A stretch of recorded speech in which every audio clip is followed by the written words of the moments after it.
client, he could just assign them to people? Is that a Mm. thing?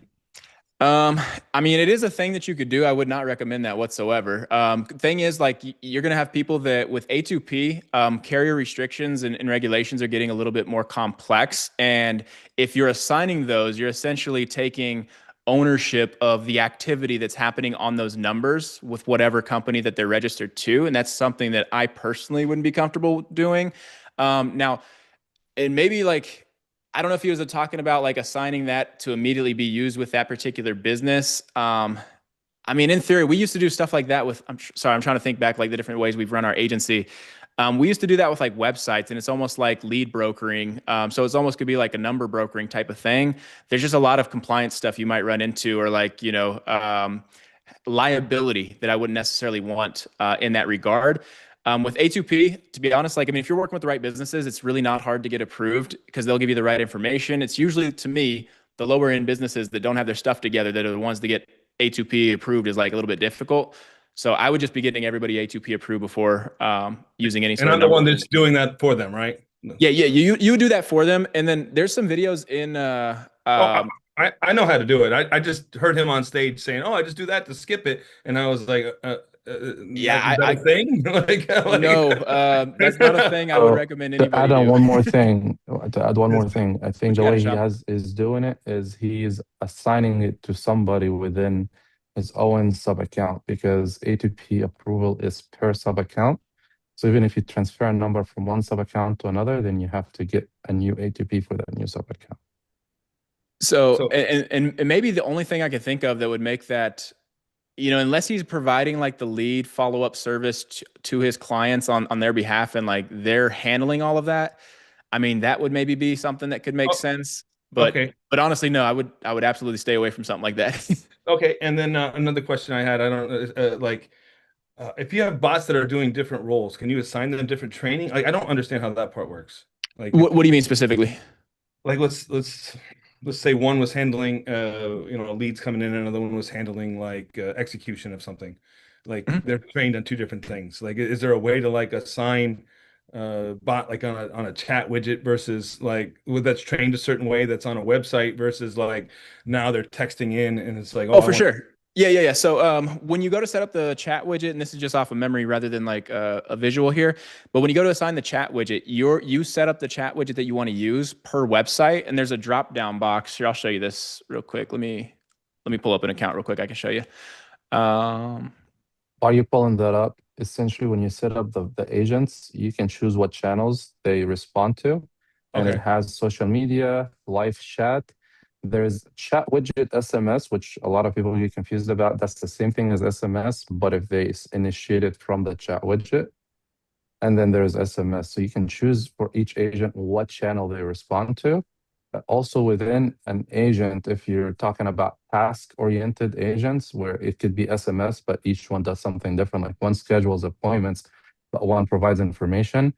You can make it that within the prompt, it transfers, like there's an action transfer bot, and it transfers if the person requests an appointment, then it's going to transfer it to a different agent or Okay. whatever the task is based on the request of the user. But I could have different numbers and assign different agents to different numbers. Correct. Yeah. So yeah, you could absolutely do that. So one on the website in particular, you can set the chat widget and click whichever one. So if you had like 10 of those in theory, you would just select the one that you want to use for that website in particular. Now, what Hasham's saying is on automation here, let me see if I can click to this real quick. Da, da, da, da. There's a, well, whoops, hang on. AI agents. So I'm in my playground account here, so I don't even know what's set up. Do I have any in here set up? I don't have one set up. Okay. Click on Uh, agent list,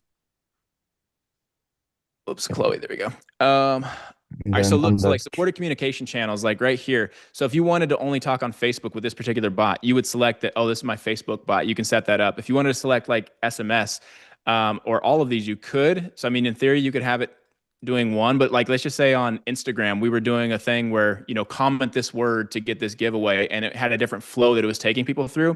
You could set it up to only talk on Instagram, and then that bot would have maybe a different set of questions or how it's talking to people, et cetera. And you would set that up within the flow of the bot. Now, for instance, like with Charles and I, when we go to events, like So how if do we're you know which bot this one is? Like, does it say up top or something? Which Well, yeah. So part? this is Chloe. And Oh, okay, okay. yeah, so on your agent list here, of Got course, it. you'll have your big Yep. list of different agents, and then of Sure. course you'll go and set. Now, the other thing here is there's a primary agent that you can have live that'll be like the main agent for your account. So you can set that one. You can set it to work via phone number because there's been times like in the past where we would go to events, and I don't encourage this anymore. But like if somebody texted our QR code, like when we went to a Dan Kennedy event, it would respond and like, oh, how's the Dan Kennedy event? What's your biggest takeaway so far? And it would take them through this certain flow. But if they found our website, then it would be a completely different flow, if that makes sense. So yeah, you can assign it different phone numbers just to the chat widget, all of those Sure. things.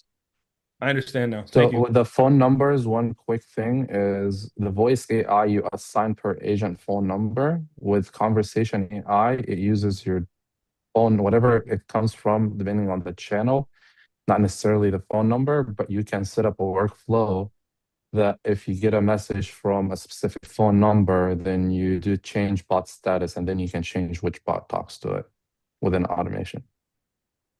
So conversation doesn't allow you to assign a specific phone number for agent, but voice does. Using one Conversation bot. allows you to set the channel, not number.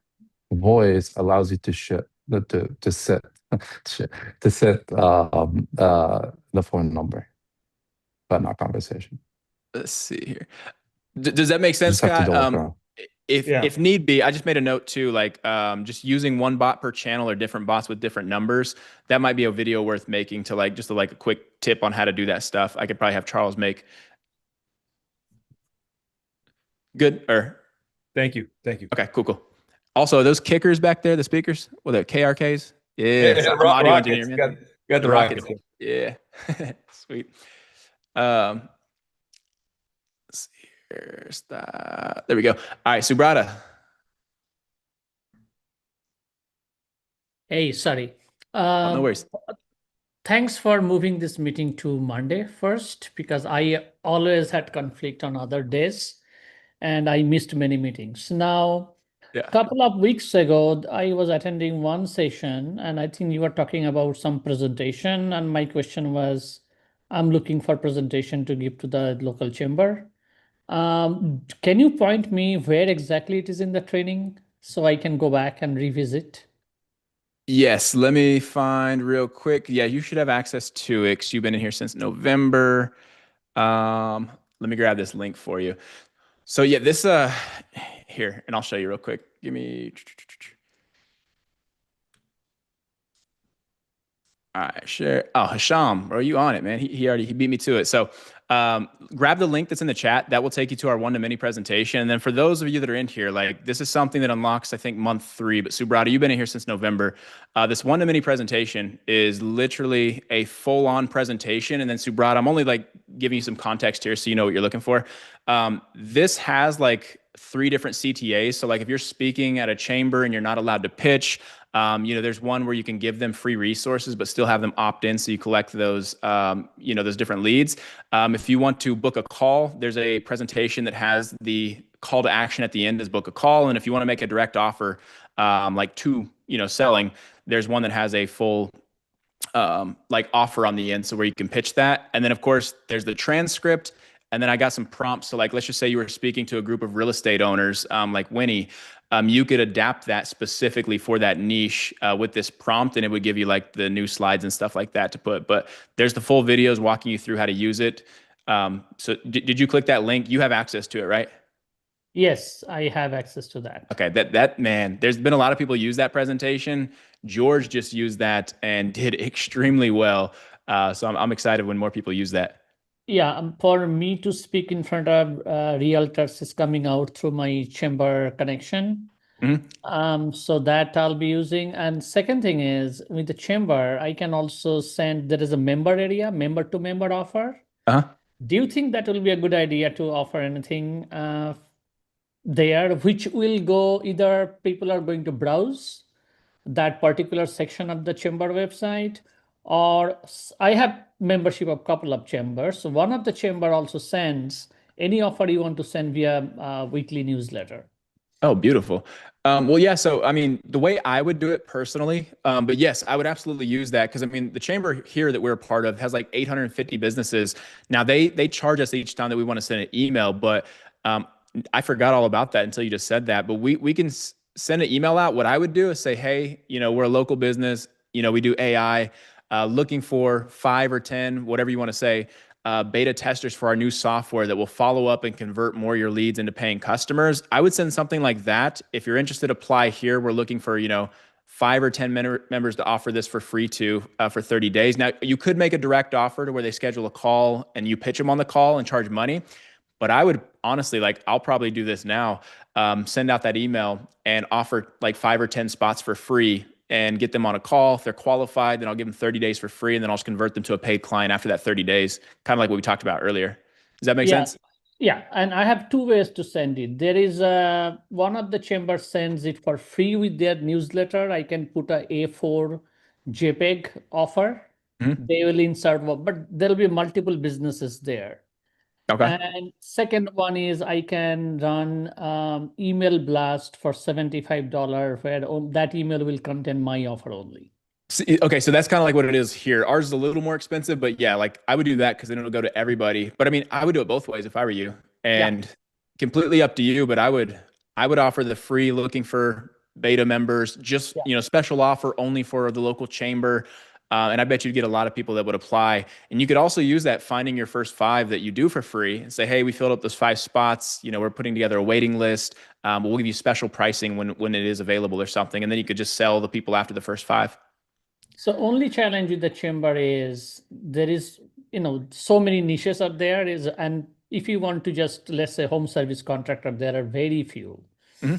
Maybe there are a lot more CPAs, a lot more real estate. So I cannot make it a niche specific offer there. It has to be a generic offer. Yeah, and that's perfectly fine. The presentation that's in there as it is a general presentation that will appeal to most types of business owners. But I would just say something in those offers or those emails about it being for like service-based businesses like, landscapers, CPAs, roofers. If you offer a service and you do good work, you're a candidate and I can help you convert more of your leads into paying customers. Like, I think you can make that very broad, but the niche specific thing that will kind of tie it all together is because you're putting it through a chamber and you're saying this is a special offer only for the Chamber of Commerce members for the, Leander, Chamber of Commerce or whatever you're in or your city. I would do that. I think that'll still hit pretty well. So this is what I'm thinking, either individual email blast with my business or newsletter. Then I'm going to create a landing page where they can click, get more information and submit a request. Yep. That's what I would do. I would do that same thing. I just would not put a demo or anything on that landing page. I would just frame it as like, we got this new tool we're building. We're letting 5 or 10, apply here. So they have to hop on to see, what you got. So apply here means just scheduling a meeting with me, right? Exactly. But apply makes it sound a little more like, special. And then again, like we only have X amount of spots, so apply, and then you can ask questions. And then kind of like the gentleman was asked, I think it was Dimitri, talking about recruiting, where you can ask like, what's your type of business? How long you been in business? What are you doing for marketing? Like you could ask like 5 or 7 questions, because when you're offering something for free, the barrier to create friction should be asking those qualification questions. Because let's just say if you have 1,000 people in your chamber, even 200, if 20 people submit an application versus, you having to call each one of those people to, see, are they a good fit?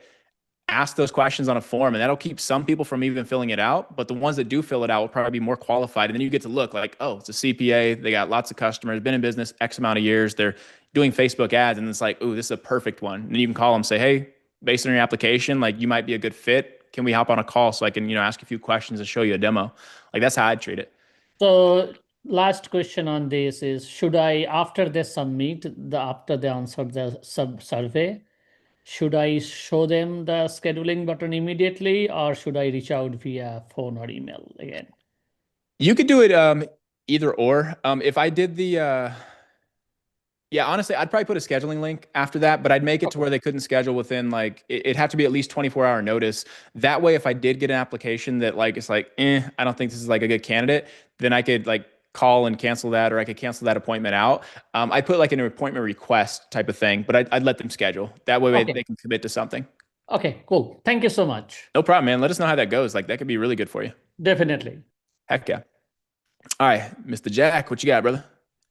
So I just wanted to ask, so you said you're going to be adding the cold call scripts for like the beta free stuff. Are you going to be able to put like maybe like a new Loom type of script in there, Um, or would it be like pretty much almost the same thing? Are you just saying like, oh, it's like free, you know? hang on, Loom. I didn't think about the Loom one. Cold call and casual curiosity script. Okay, sorry. Okay, I can do a Loom one as well. We don't have the Loom one ready yet. Like the cold call one is done. We did that last week. We just need to, I Yeah. guess, put it all in one place. I'll make a new Loom one and I'll get that out this week as well. For the free for 30-day offer. Yeah. So I'll make that and put that together. Okay. But give me till like Wednesday on that though. All right. Yeah. And also, I just wanted to ask a quick question about, so like I said, I have a demo call coming up on Thursday or Friday.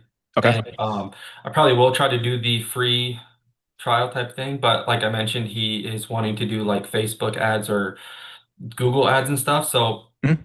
if I offer the free, would I just obviously just be like set up his AI first for free and then not do free for a hit like running his like Facebook and stuff? I mean, Correct. Yeah. So the one thing I would probably, I don't know that I would offer ads for free in almost any circumstance unless the yeah. client was already paying me for something else, just because there's so many more variables with ads. Like I've gotten people amazing results with ads before, but then they don't follow up or they suck at selling and then they say the leads are low quality. There's just so many more things that could go wrong with like offering an ad service for free.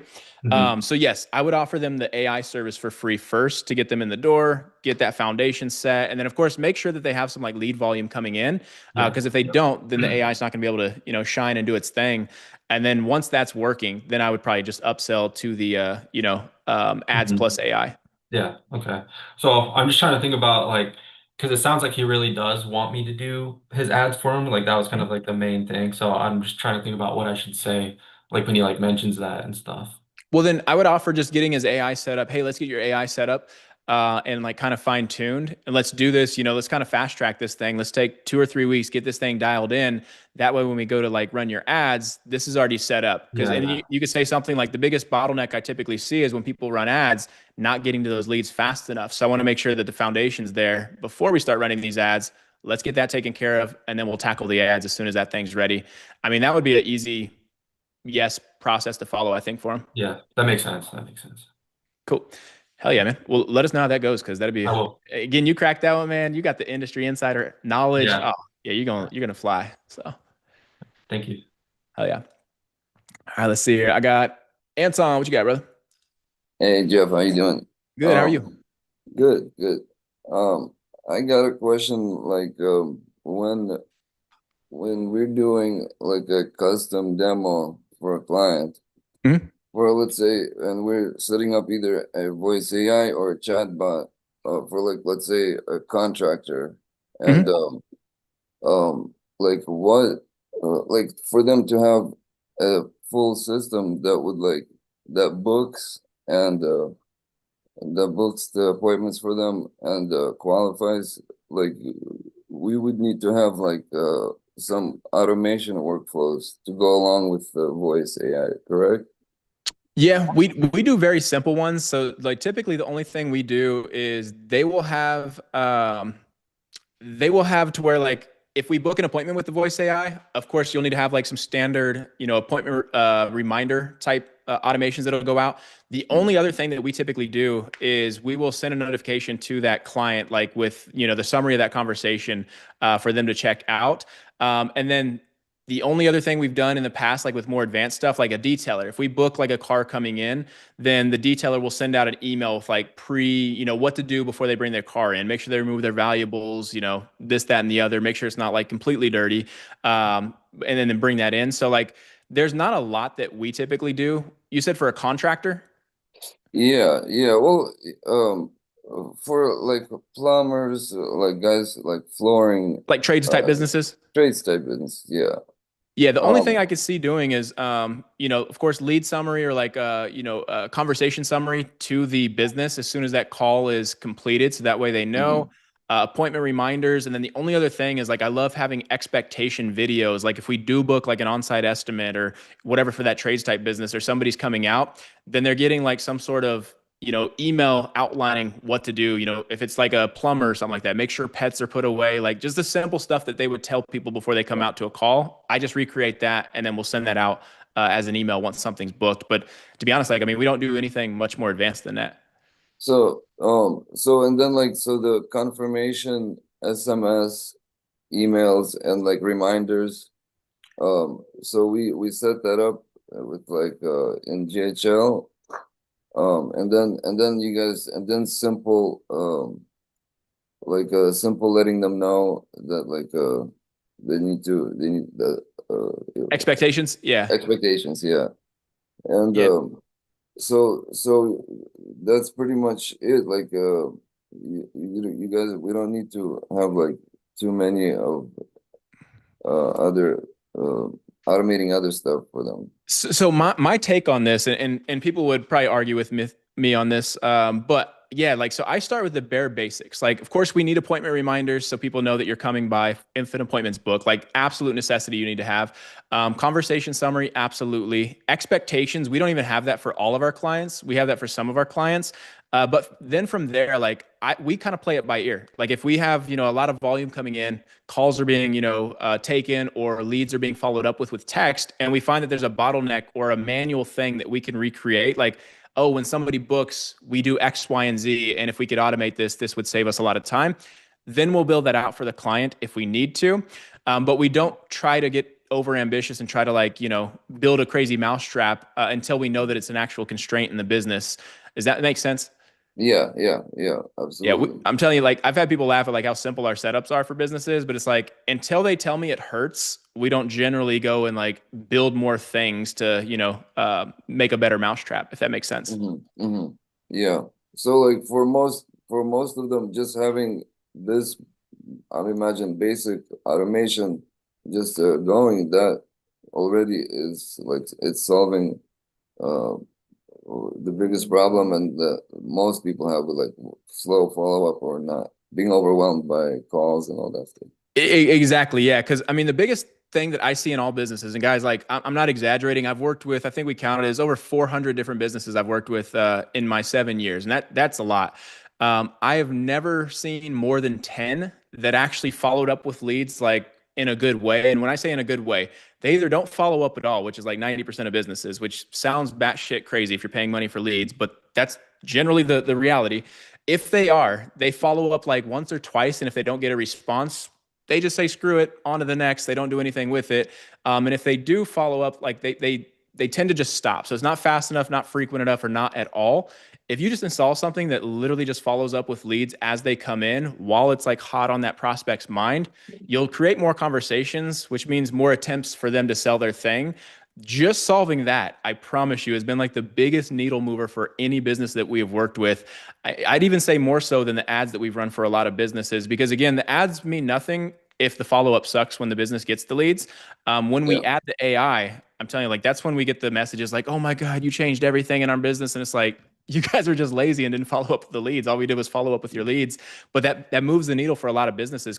And again, whether it's laziness, which I would argue that that's it most times, or like, contractors, roofers, those guys are up on roofs, nights and weekends, they're with their kids doing, taking the kids to sports and stuff like that. Like they don't have the ability to be at the, phone or answering all those calls 24 hours a day. So again, like it's such a huge thing, and just one job for like a contractor, God, that's like $12,000. Joey's on here. He said his AI helped get a contract for an $80,000 siding job for one of his clients. Just one. His AI did that. That's insane. So That's crazy. Yeah. Yeah. It's amazing. So yeah, you don't have to get super complex. Like I said, I wait until my clients tell me something hurts, and then we build something to fix that hurt. So yeah, thanks. Yeah, that's what I'm trying to follow, not to overcomplicate it, because I tend to just assume that we need to have this and this and that. But I didn't see like a clear, I guess, like outline on like when we're gonna deliver that. Like I got you. So basics we would have for them, Yeah, and I think it was Darren had a great like question earlier. Like I've made a big note for myself here about the sequence of things and like what we're building and when. I think that's going to help everybody. So I'll try to make sure that me and Charles get very granular on that. Here's exactly how little we give our people. Here's what we're looking for to, solve later, and like kind of like a client roadmap type of thing of like where I would build out the stuff for them. But in my experience, the simpler you keep things, the easier it is to keep that client. Every time I've went above and beyond and like tried to make this crazy mousetrap, I always end up losing the clients. Or if I stop doing the custom work, then it's like, man, your service sucked and this and that. And like, they always have all these issues. Like when I just put my foot down and not do all the extra stuff. So I just learned to keep it simple, give people results. And if something hurts, they'll tell me. So. Okay. All right. Hey, Thanks. Jeff, Yo, what you got, Joey? just real quick, because we're on the topic and it's relevant. So I was late to this call because that roofer that's been my client since July of 2024, okay, has been booking to an unassigned calendar. And today I finally got their sales team like to integrate their Calendly.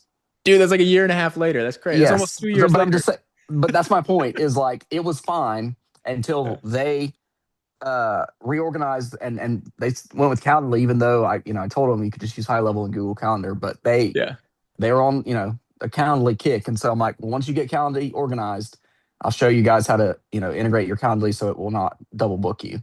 And we just did that today after almost 2 years. So I mean, so you've been booking to a calendar that doesn't technically exist. It's just like an appointment request, and then they've been doing manual work behind the scenes to actually schedule the appointment.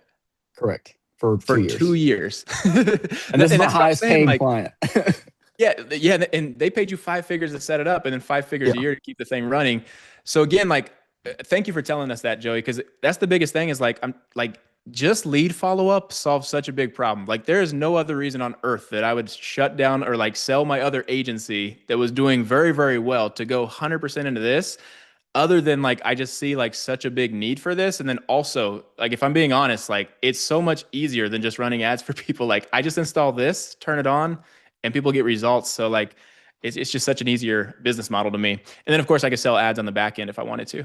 So that answer your question, Anton? Okay, cool. Yeah, thanks. No problem. And thank you, Joey, for chiming in on that. All right, Shawneen, you're up. What we got? And then I got Malik afterwards.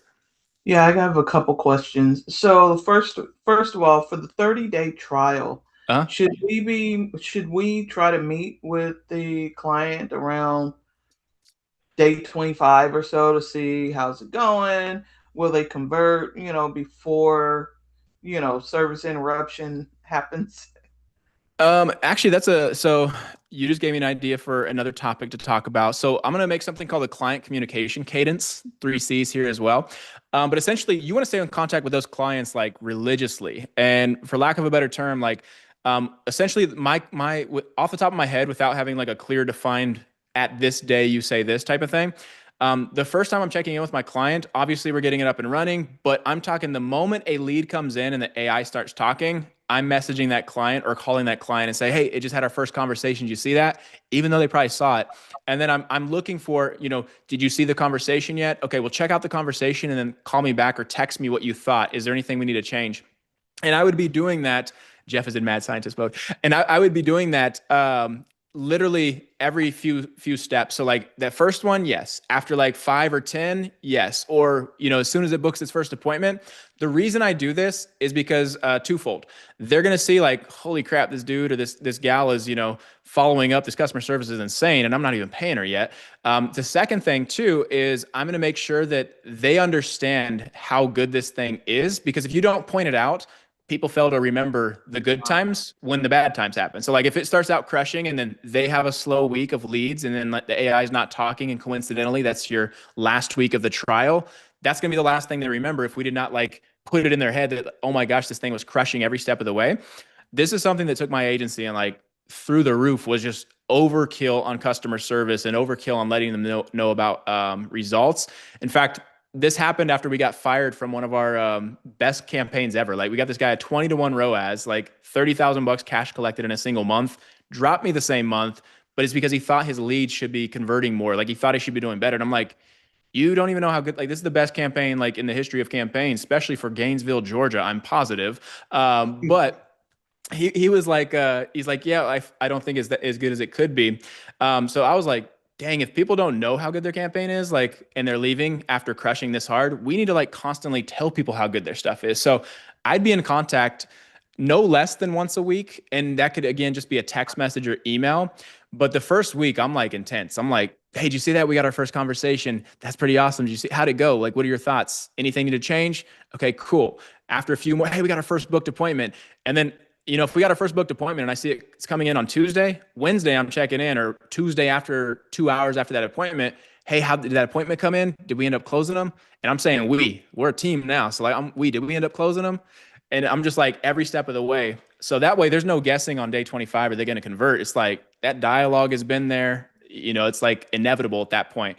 And honestly, by day like 25 to 27, I'll probably be reaching out. Hey, just want to let you know, the 30 days is up on Friday, which means we're going to move you into a paid plan, which if you remember, you don't have to pay our full price of $697. It's just $297. I'll call and get with you on a credit card that we can put on file for when that starts. And again, I'm just assumptively, they're going to, move forward, and they'll tell me if they're not, but I'm just assuming. And then, okay, let me know when a good time is. Does that make sense? Yeah, that's great. I like it. Yeah. You'll create some fans out of that. So. Another thing I usually do is when I Sean, what you first got? set them up. Sorry. You're good, Just on the card thing, when I first set them up, I tell them that there's a card that's going to go on file to set up the account, but it won't be charged until after the 30 days. So I don't even have to ask him and wait for them to give me the credit card. I just send them a message, hey, you're coming up, same kind of thing that Jeff is saying, but the card is already on file and it's going to charge them the $297 or $497 or whatever it is afterwards, unless they say, hey, no, I don't want it for some reason. That's a great way to do it. The only thing I would add to that is if we already have card on file, still around day 27, I'd say, hey, Shawneen, the billing is coming up on Friday. That'll be the 30 days. We already have your card on file, this Amex at, 1000. Is that the card you want to use to continue with the service? And again, assumptively, and then double checking, because the last thing I want, for two reasons, is they forget for some reason that 30 days is on Friday, and then they get billed, and now they're like, you didn't tell me, and there's like this friction that shouldn't even be there. I just want to let them know every step of the way, so then I can get double confirmation that, yes, we're good to bill. That's cool. That's the card to use. So Hisham, I like that though, if you already have the card on file. So I like that. The next question I have is I'm in conversation with the nail shop. They have about 15 technicians. Let's go. And they are constantly not answering the phone. It is good problem for all parties involved. They're busy, and you sell something that fixes that. So, so one of the questions I know that they said they wanted to talk about is whether or not the voice AI could book appointments, factoring in that they have 15 technicians or whoever is working that day. I'm sure the answer is yes, but I'm just trying to understand, like, how do I kind of maneuver something like that? Yeah. So the thing I've noticed, because my wife gets her nails done every couple of weeks, so I know the game well when it comes to getting the nails done and stuff like that. What I would do in this scenario, I haven't worked with a nail salon, but I would set up an appointment request. And then one of the questions I would ask in the AI, whether it's text or call, is like, do you have a preferred tech to work with? Because I know my wife's nail lady. It's Linda. She always goes to Linda, and she would say, okay, Linda. And then I would just go to a booking on a general appointment request to where she just says, oh yeah, Tuesday at 8:30. And then that way it confirms the appointment. My wife's not going to be like, okay, shoot, they don't have anything. Let me go look somewhere else, which again, she'd go to Linda over anybody, but it'll get it on the books, and then somebody can check and say, oh, she wants Linda Tuesday at 8:30. We don't have that. And then Linda can call and then reconfirm that appointment or move that appointment to the right date. So that's how I would treat it, especially when you have that many techs working. Just in the same type of scenario for a salon, just ask who's their preferred stylist or tech, book an appointment request. Just make sure you have at least 24 to 48 hour knowledge or gap there before booking. And then they can call and confirm that appointment or move it around. Okay. And then the last one is regarding I have a client looking to use voice AI to answer calls for their guests that are coming into their property. This is what I alluded to earlier before. So my question is, there's no two properties that are alike. You Yeah. know, there are some house rules that are the same, like no parties, no smoking. Yeah. But you know, different features, different things that are nearby, and so on and so forth. How can what is the most efficient way to set up a knowledge base for this sub account to handle multiple properties? So, and somebody correct me if you have a better way of doing this, but the thing that comes to mind is like, you know, if they have multiple properties, me personally, I'd probably set up multiple phone numbers for like one for each property. And when they call that property, I would have in my mind a template on like a Google Doc for, you know, what are the, you know, things nearby. I'm failing for the words right now, but like, what are the things nearby? What are the best restaurants, stuff like that. And I would just fill that out per property. So that way each phone number is connected to a bot that asks, maybe it's the same series of questions, but the knowledge base is relative to that particular area. And what are the best restaurants or, you know, attractions in the area? That's how I would treat it. There's probably a way that you could maybe answer it, and based on which property they were, you know, looking at, it would route them to the right one. But to me, that leaves a lot of room for error. I would probably have it a single phone number per property, which is like what, $1, $2 a month per property to have that plus the usage. And then that knowledge base would be just specific to that one. So that way, if you called and you're asking about this, of course, it's going to say all the standard stuff, no parties, no, you know, smoking, no pets, whatever. But it's like, did you have any questions? Oh, what are some great places to eat? Oh, these are the things that, you know, most people that come here like, you know, it could probably answer that stuff based on that knowledge base. Does that make sense? Yeah, that makes sense. And Saji's asking, would each number be on one sub account? I mean, I would probably keep it on one sub account unless there was a reason not to. Because again, if we route it based on the phone number that they're calling, we would know that it's the location in Tucson versus, you know, whatever. But unless it's like, you know, completely different people managing it, and to, you know, if the volume's up there to where we'd want to make sure to keep it separate. But I mean, I think that all could be done on one sub account and just separated by number that they're calling. So I have an idea for this. If you don't mind, could you post that question in the community and I'm going to explore it? There's this new feature that came out in the last couple months in GHL, the custom objects. And it's specifically intended for things like if you want to create properties within a sub account, then you can have a new tab for it. Or if you want to create locations, it could be that however you want, and you can assign specific custom fields to that custom object. So just post your questions and give me as much details in the community. I can explore to see if there is a viable way to do it on there. And I can create a Loom on it. All right, awesome. And I just saw somebody ask, was I charging per property? It is a monthly rate that is per property. Let's go. Yeah, all you got to do is make this client happy, and they got a ton. So yeah, so yeah. So they have like 500 more properties. That's insane. So yeah. So anyway, thank you.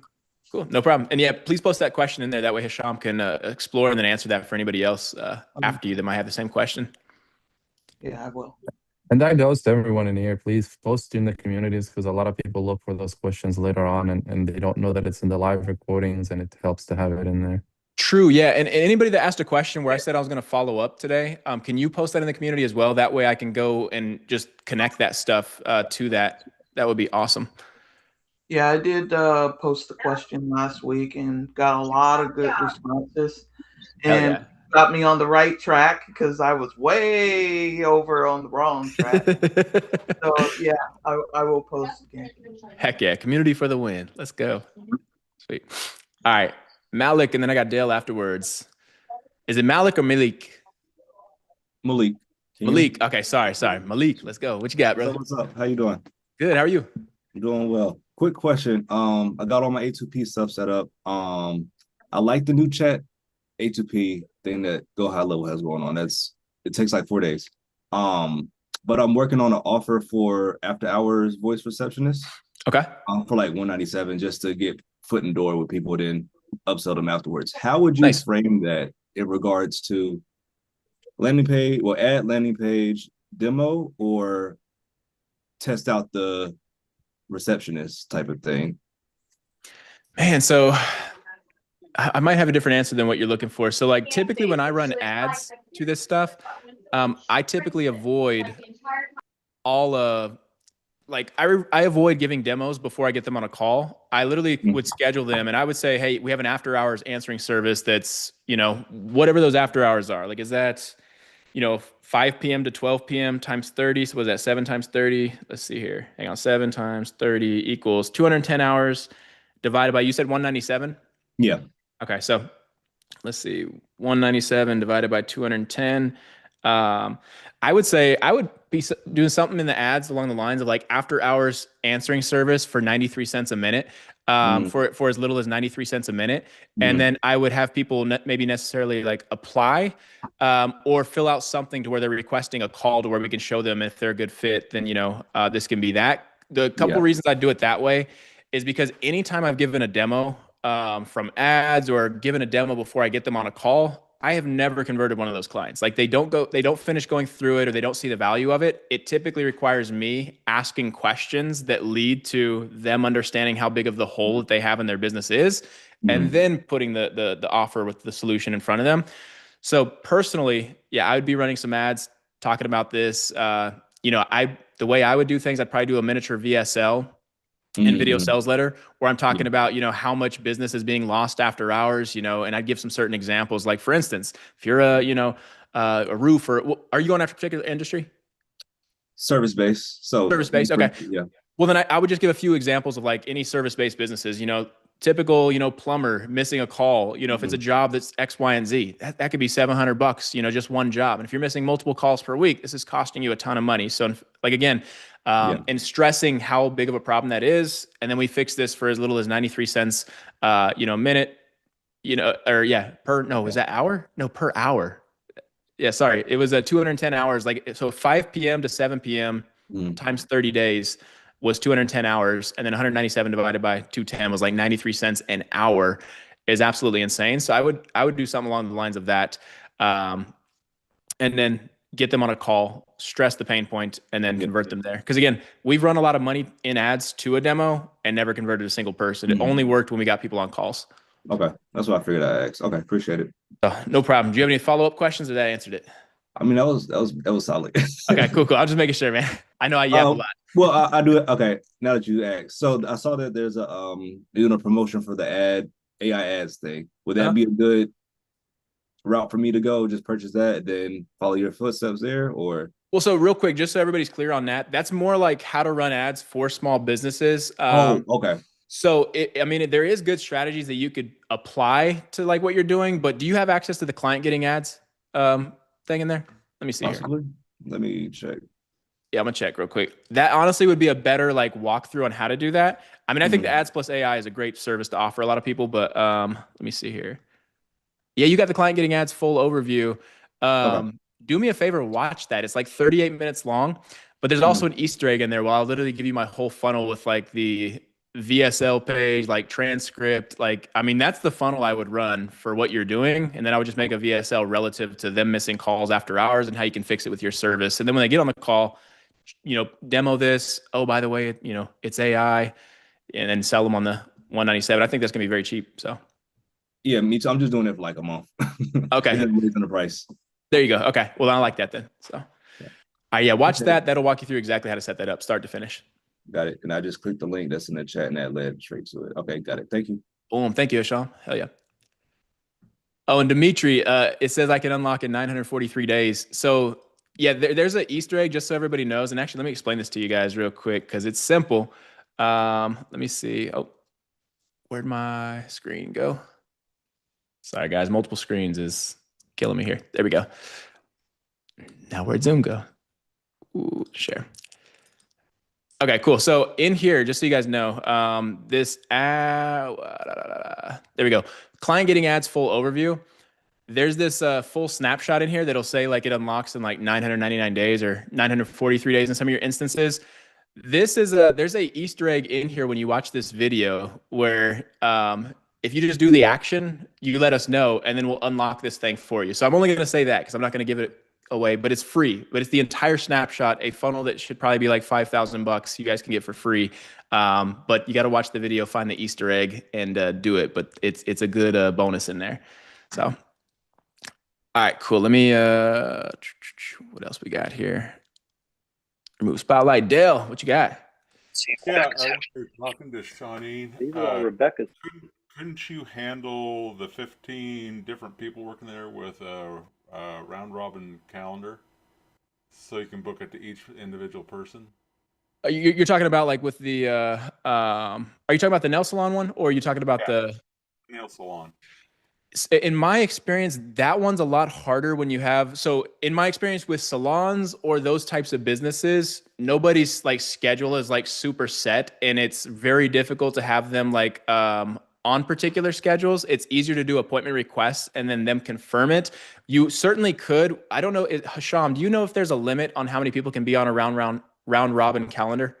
Because I could have swore there was something is either 5 calendars or 5 people, or is it up to 15? I'll take a look real quick and let you know. Okay, so done a round robin, to be honest. And it's not a terrible idea with the round robin. The other thing with round robin though is it usually goes off of percentages. You can either have it go 50% or like, in order type of thing. With salons or like nail salons type places, they typically have like a preferred person, or sometimes they'll say it doesn't matter. So that makes the round robin a little bit harder to configure, if that makes sense.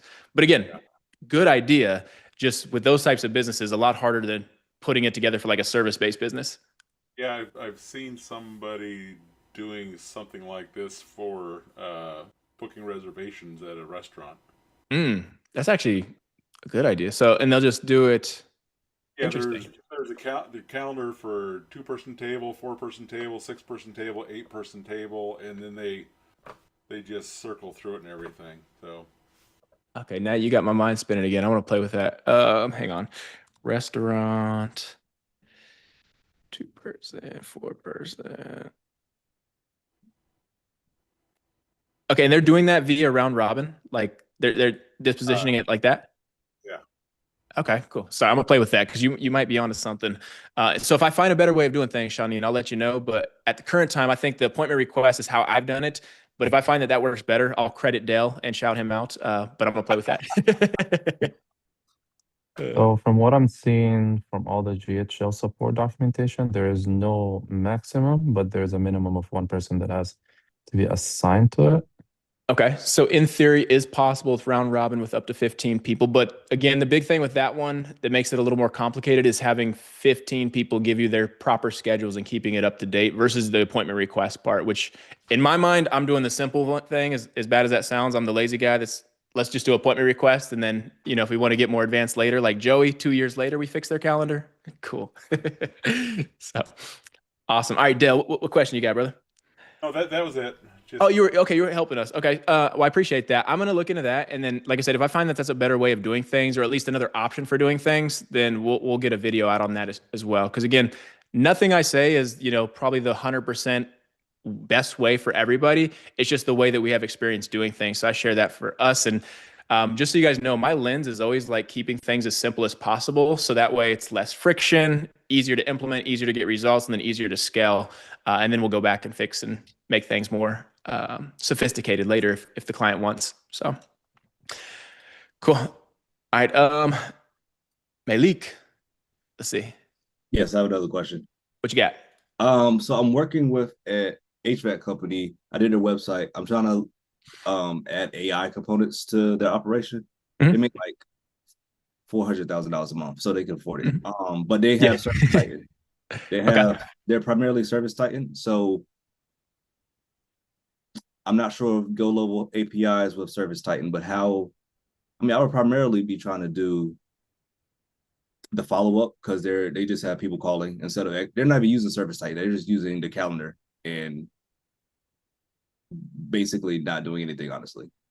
So they just have Service Titan. They're just using the basic features of it. Very basic features of it, yeah. Okay. Well, there's a couple different ways. I think, don't quote me, I can't remember if it's Job Nimbus or Service Titan, but you can request and get developer permissions. I think it's with Service Titan if you wanted to, and you can do some more advanced stuff. But to be honest, if they're not using a lot of those features and they're not married to it, again, it's also hard because they're doing $500,000 a month.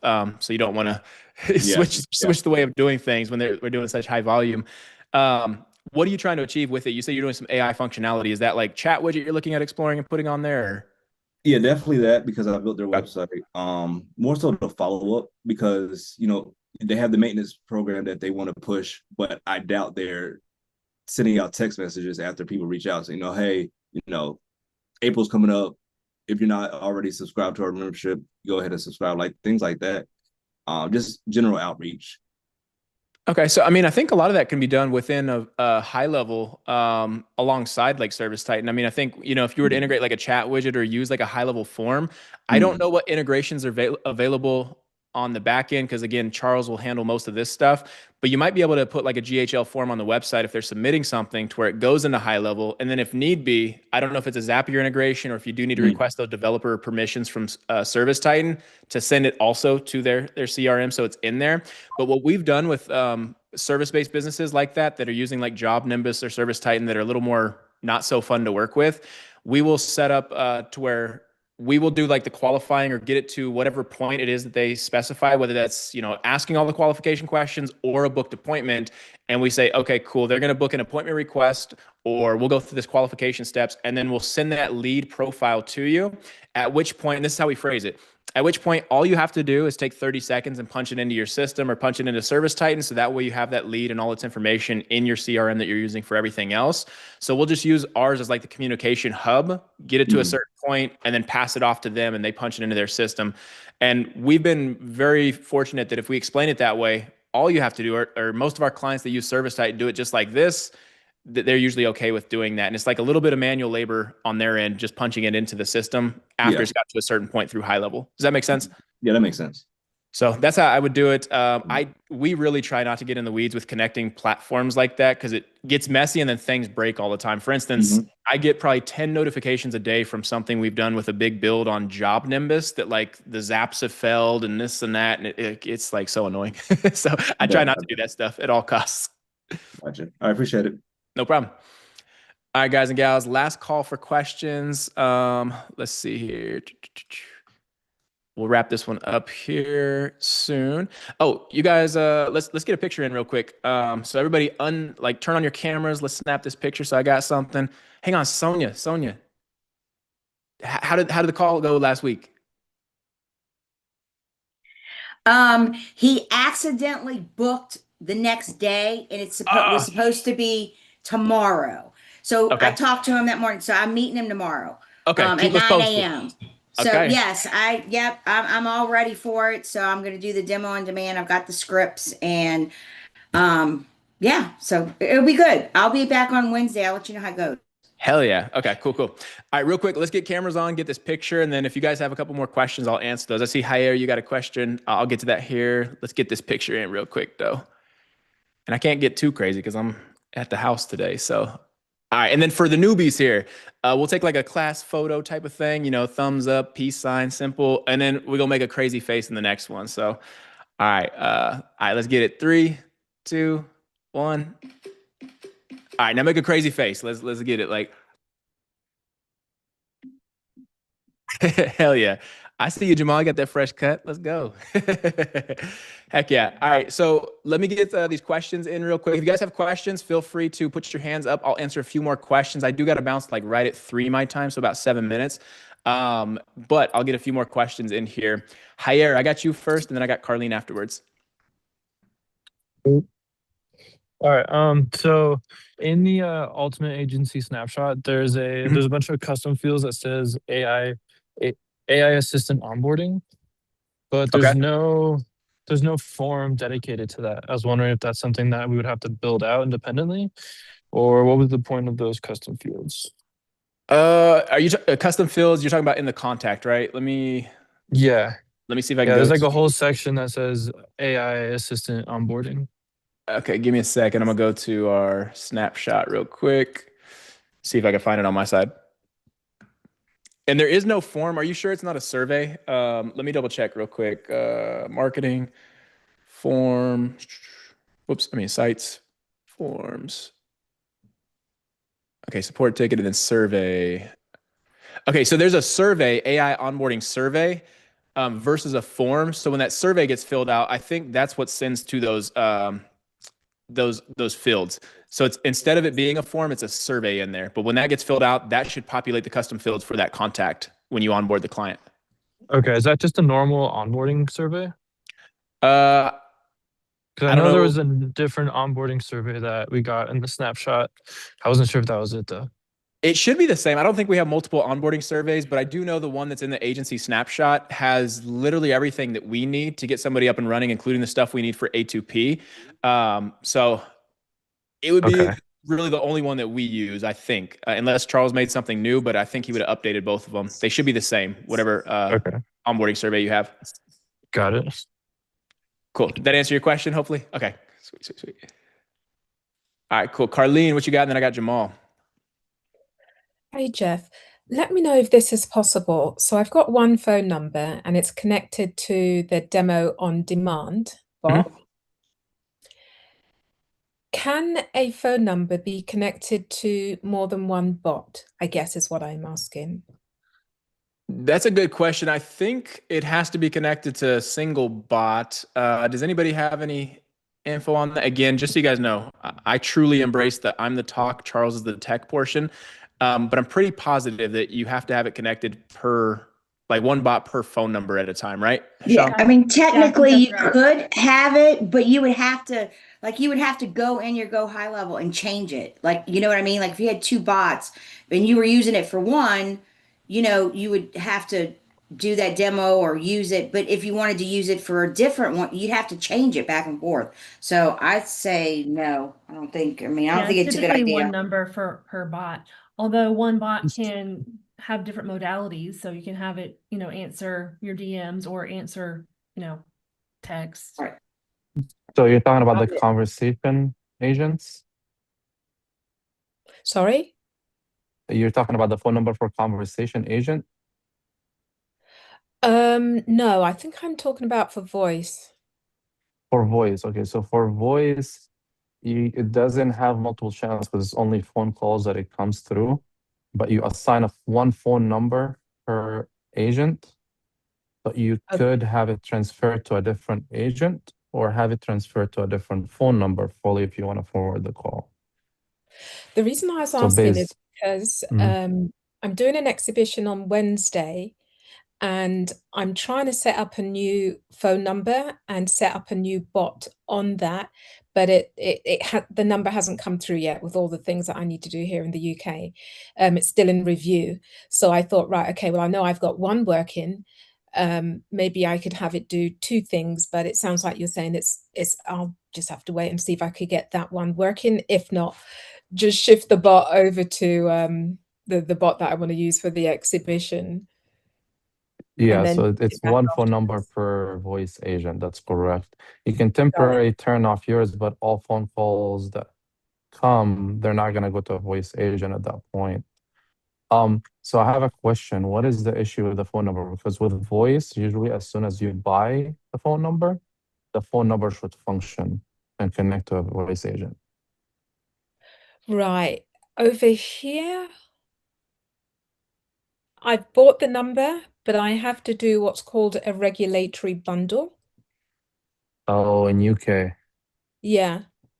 So Okay. before I can use it for either voice or text, I have to do a regulatory bundle. Usually it's kind of done in like hours, but mine, I tried to set it up yesterday and it's still in review. So I was just wanting to set up a backup plan, really. Yeah, so that's the best thing I would say is have it set up that you just change the phone number for that day if your other number doesn't come in, or you can program your current one that it transfers to a different agent. I think that's an option in there. I don't know if voice has the transfer to agent or is that only with I'll take a look, post it in the community and I'll take a look and answer it for you on there as well. Feel free to tag me on your community post. Thank you. I thank you on that one, Hisham. And if you guys don't know, like I said, I'm sales, all that stuff. So there's some tech stuff I just don't know how to answer. Cool. And thank you again, Hisham. Carlene, get that posted. Let me lower that real quick. Jamal, I got you, and then I got Greg afterwards. What you got, Jamal? Hey, Jeff. Real quick, I wanted to know how you would structure like like if you had a partner or affiliate in your niche, for example, like a chiropractor wants to kind of like push my product a little bit. So I'm wondering, we were talking about more like affiliate deal. Thinking more like partnership where I give them a percentage of like my company. Nope. Stay away from the P's. No percentage, no partner. Don't do that. That gets very messy. What I would do is just a commission based on him sending you business that actually converts and like a flat fee. So I wouldn't even say percentage because like if there's a world where you're doing 20% now and then you start charging differently in the future, of course that gets, construed different ways by different people. I've had some very messy partnerships before. So I stay away from that word. I would just do it to where like, if they send you business, how much are you going to be charging? Like, do you know? So I was thinking about charging between $297 and $497, depending on, different things like maybe even after hours and call volume things.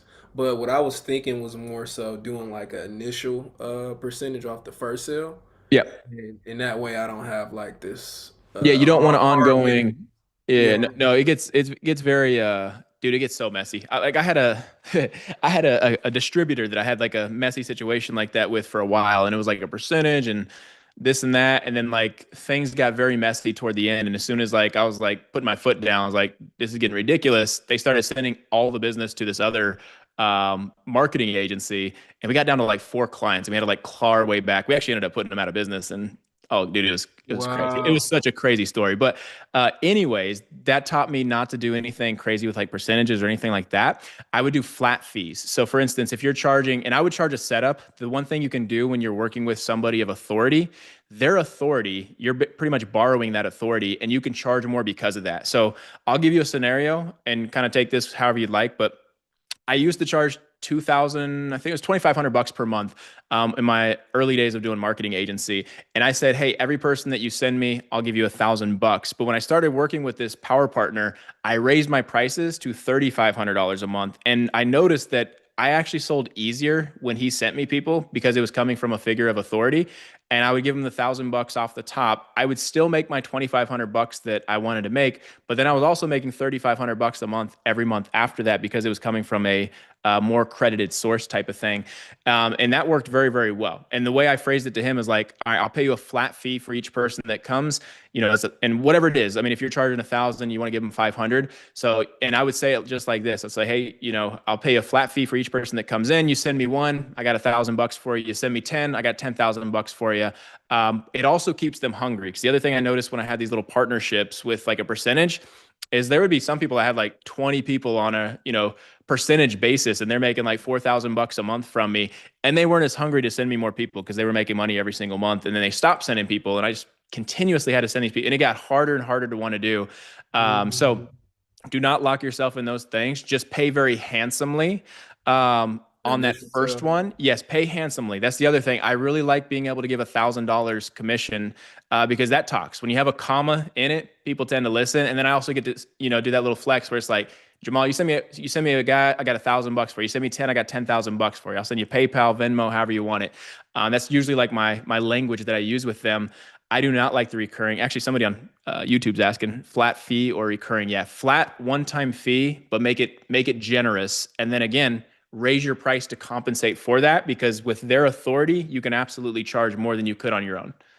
Gotcha. So like what if you do variations with setup based on different plans? You wouldn't even consider doing that. If he's referring, it would be a flat fee every time, no matter what subscription they sign up on monthly. Yeah, and actually that's a good. Correct. Yeah. And it's funny because you say that. I used to have 2 different plans, and it just now occurred to me that I got rid of the 2 plans and only went with my higher plan when I started working with that guy. Because I noticed that the first time I ever had a sales call that was like 3 minutes long and the guy signed up for $3,000 a month or $3,500 a month was because Dr. Hoover had sent me this guy, and he's like, hey, yeah, he told me about the program. I want it. How do I get started? And I'm like, what the hell is life? Like I got his email, I sent this thing, he paid it. I'm like, what the shit, right? Like, but I got away with my lower plan because everybody just wanted the bigger plan. And then also, if I had to explain it, I realized that people wanted to take time to think about it. So again, I would really like buckle down and like, this is the only program I offer. Here's what I'm charging. I'm charging this much, but I'm also going to give you $1,000 each time somebody signs up for it. One-time fee, you know, send me one, I got $1,000 for you. Send me 10, I got $10,000 for you. Does that make sense? Yeah, so one plan, and that's one plan. I'm telling you, man, like it's hard to do because you want to accommodate everybody. But as soon as you stop trying to accommodate everybody and you start having a specific program for a specific person or specific avatar, it'll get easier to sell. Like I'm telling you, it gets so much easier. Okay, got you. Well, appreciate that, Jeff. So I guess yeah, I'll do that, man. I'll do that. So I supposed to talk with him this week again about the what type of agreement we would do. And I see it in your eyes. You're like, shit, it's a lot different than what I was thinking. Yeah, it's more simple though, Yeah. so I like it. You know, Yeah. I just really didn't want to have like to build a tracking system to keep up with monthly, you know, Dude, percentages yes. I gotta pay everybody. I got the messiest spreadsheets from these partnerships, and it was the most annoying thing ever. The other thing too, while we're on the topic, sorry, I'll beat a dead horse real quick. If you have multiple plans, I'm really trying to convince you not to do multiple plans with this thing because that'll get messy in itself because then you'll run into the whole thing like, which one do they sign up on? Oh, you get this much for this one. And then if you like, oh, that guy only signed up for the lower one. Well, he told me he signed up for the, dude, like just eliminate as much friction and conversations as you can. One plan, one flat fee, just send me as many people as you can. Like that's as simple as it needs to be. Okay, and even for you outside of the affiliate thing, you would still keep it that one plan. Always. Dude, stick yeah, to the yeah. system. There's always only one on-ramp for me for working with clients. It's a very rare occurrence or scenario where I'm talking about anything other than the normal things that I do. Like even today, we're going into businesses. You guys are going to see a lot more YouTube content and like this video we'll post in the community today.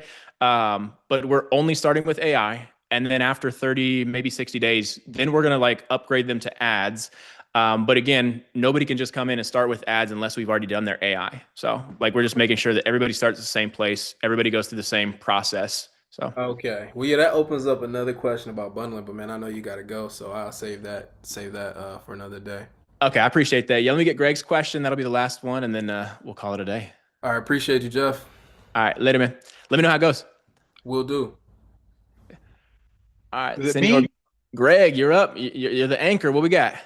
Well, I appreciate the time, and I'm hopefully I'm not out of school here. I think this is the first call I've got on live. So Hey, I appreciate you, man. Welcome. yeah, no, I appreciate you and been in this digital marketing world for a long time. Your content's amazing. Your membership's amazing. I'm like, Oh, thank you. do what Thank you. he's doing. Do what he's doing. Okay.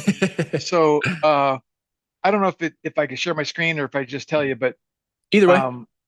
here, let me share my screen just to kind of Okay. That's cool. Yeah, you should be able to. yeah. There you go. Okay. Okay, so you see Oh, the shocking reason why? Yep. Okay, so I kind of got ahead of buying your ads thing because you did your ad special yesterday and I bought it yesterday, but Uh-huh. I already got this going, right? And then I took that to the VSL. The VSL Beautiful. is basically the video with all the words just flashing through the screen, Yep. right? Okay. So I got Yeah. that, and then that goes to I got the little button that appears a little bit after that to book a call.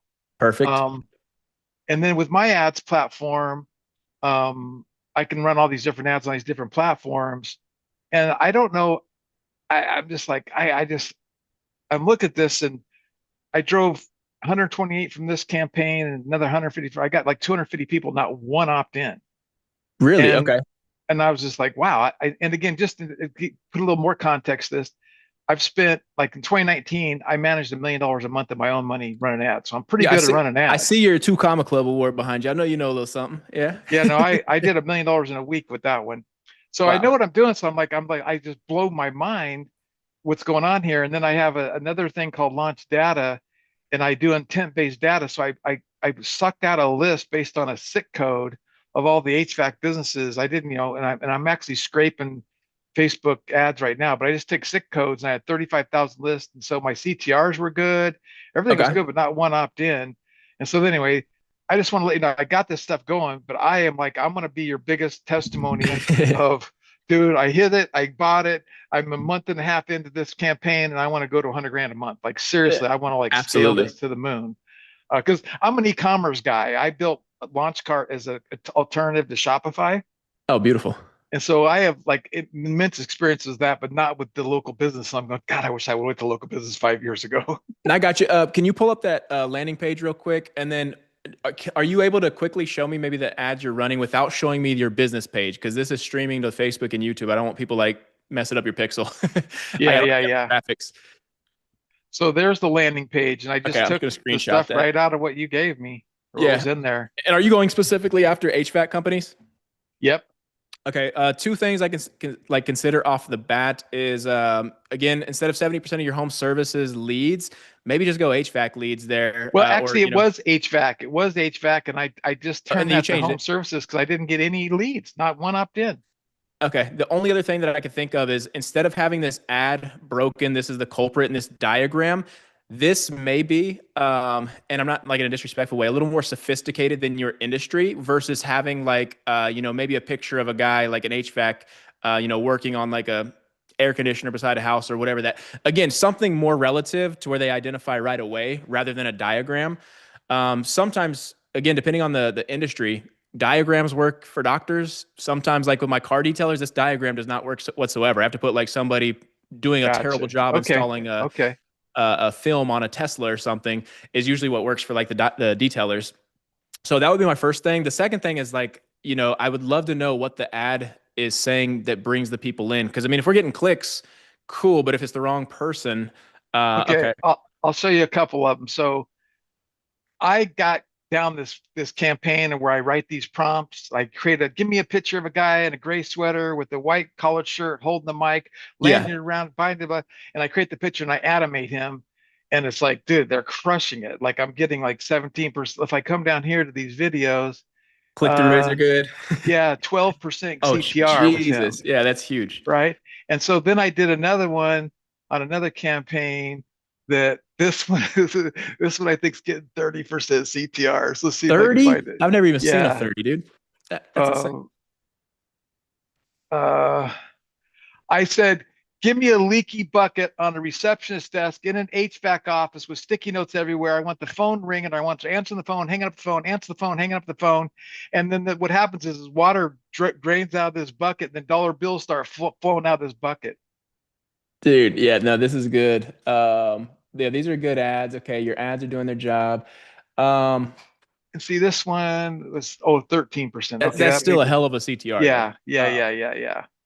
And then this one, I had a bet with my graphic designer, my webmaster. She's like, "Oh, you got to do that. There's too many words, too much information. It's not going to pull as good as my leaky bucket." Too cutesy too. I had to run the ad just to prove it to her. Yeah. But I think you're right. I think just doing some split testing on homepage. And now what I'm getting ready to do is I'm going to run ads directly to the VSL. Okay. Yes. And not even look for the opt-in, just see if I can get them to watch the VSL. Well, yeah, and I would do a split test on that. So like I would maybe change some things on that first opt-in page. Again, I'd put a picture way more relative or specific to their industry.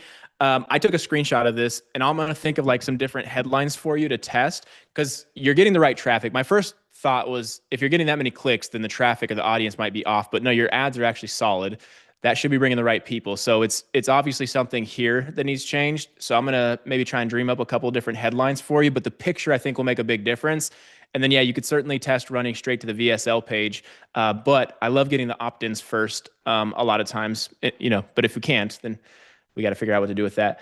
So, yeah. And if I go here just to show you, so this is some of the ads. So I do a lot of visuals. So I got 4, 8, 12, 16, 20, 24, 28, 32, 34, 36, 38. So you can see I do a lot of, in this technology, this launch ads, it's a white label version I have of a platform, but it does all this multivariate testing.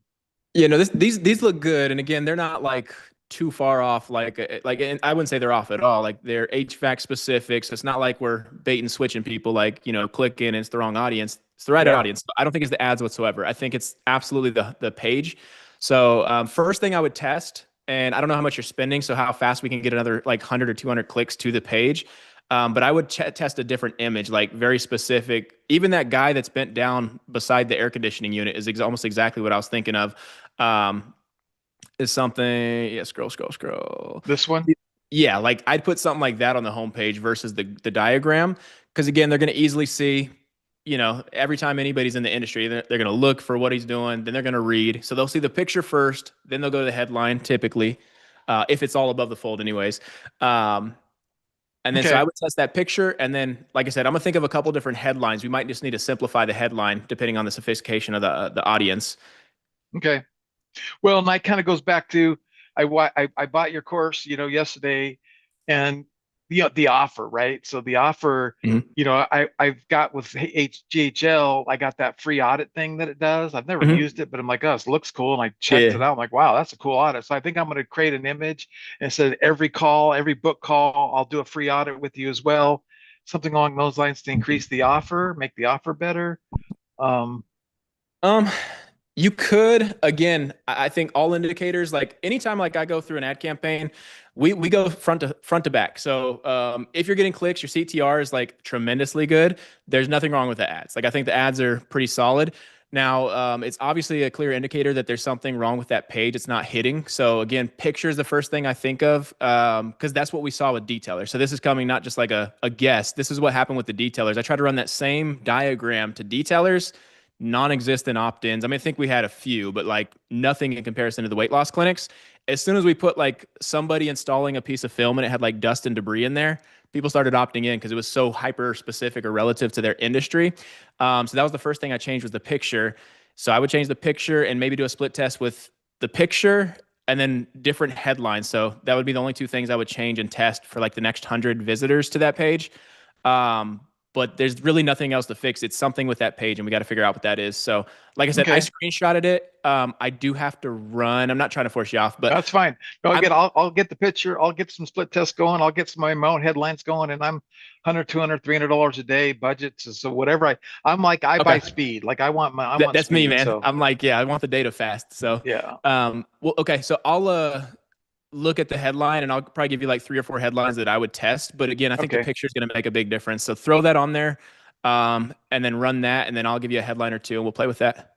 And then if there's anything in the new course I just bought as far as targeting small business owners, that's another thing I don't really know how to do. So it's like e-commerce I got, but so my opinion, this will be a summary, and yes, I do cover it in that course. Targeting to me is all done with creative and ad copy now. I don't do any specifics on targeting other than age. Like I know that there's not any 18-year-olds that probably own HVAC companies that are going to be my ideal candidate. So I'll go age range. Like my doctors, I know they get out of college around 28, 32, so I'll typically like 31 or older, or 31 to 55 is kind of my sweet spot that I'll target for the business owners. But other than that, I do not do any specific targeting. All your targeting is going to be done through your creatives now, which is why I love doing guy in the field, like the roofer stuff. And whenever we run ads for that, it's typically a guy on a roof, somebody doing some shingles. And I'll give you a tip real quick on, I don't know if you're using Gemini for this creatives, but Gemini works very well. And we actually purposely will run ads with somebody doing the job somewhat incorrectly, because we know that every person, like a detailer, sees somebody installing film and it's got like dust and debris under there. It gets comments, but it gets the person to stop because they can't not want to talk shit about the guy not doing the job right. That's good. But again, it's like, detailers, spending at least, $1,000 on ads, or, detailers, whatever, but something that screams to the audience that will do better targeting than anything else that I've seen when it comes to like Facebook ads. So those are like my rough few. Okay. Well, send me some headlines in school. I sure appreciate you guys are doing an excellent job. Appreciate it, man.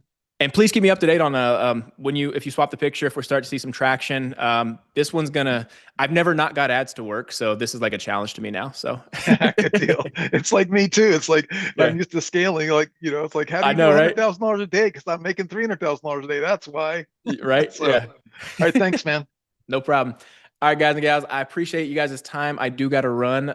Kevin, saw your post, man. I didn't know you were so decorated in the military, Kevin. So. I gotta come off mute. Oh yeah, I did it for 31 years. So, dude, appreciate your service. I seen that and I was like, man, we got some badasses in the group. So my wife posted. I changed my profile picture, but we had a military ball Friday night. So yeah, no, I seen all the. I was like, dang, okay, we got some total badasses in here, man. Again, thank you for your service, and I wanted to shout you out when I seen that. So I appreciate you, man. Thank you. See you. So, all right, guys and gals. Oh, no problem. Thank you. So, all right, guys and gals, I will see y'all later. And remember, Mondays are my calls. Wednesdays are Charles' calls. Let's kick some ass this week. And if you guys need anything, post in the community. If you guys have start seeing, I've been very active this morning. I'm going to get pretty active this week. So got some cool stuff coming. All right. See you guys.